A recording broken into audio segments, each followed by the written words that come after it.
សិនអូនឲ្យរបងអ្វីមួយប្រងគុលមកបងស្រពើនួនអងបងក៏ទទួលតែមួយប៉ុណ្ណោះទុំអូនឲ្យច្រើនស្ទើរតែរកមិនអងបងក៏ទទួលដោយស្មោះតែបងទទួលយកត្រឹមមួយប៉ុណ្ណោះជាទ្រព្យពពចិន្តាប្រចាំជីវិតស្លាប់រួមគិតរក្សាអរគុណគឺជាស្នេហាដែលអូនប្រគល់ទុកឲ្យប្រុសបង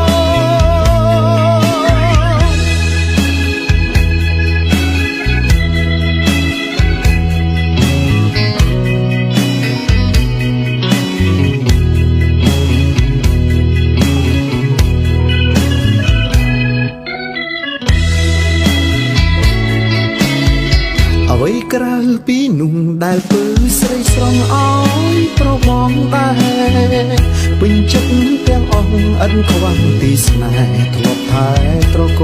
មទូលនៅពេលអូនឃ្លាតកាយឆ្ងាយពីបងច្រើនថ្ងៃច្រើនខែកន្លងក៏បងយល់តែចាំនួនអងឥតប្រែក្រឡាប់ណាពីស្នេហ៍យើងទេ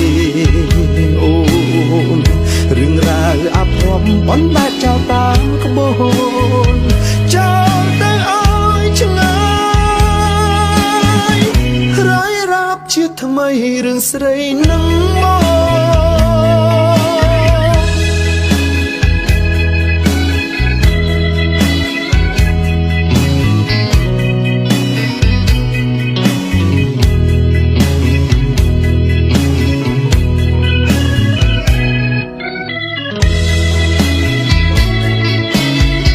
អ្វីក្រៅពីនោះដែលពើស្រីស្រងអោយប្របងដែរ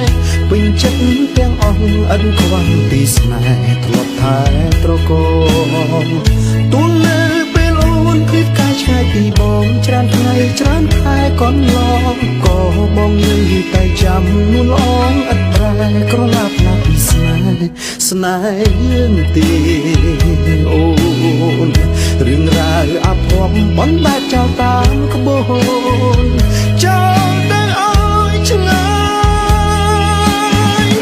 រាយរាប់ជាថ្មីរឿងស្រីនឹងមក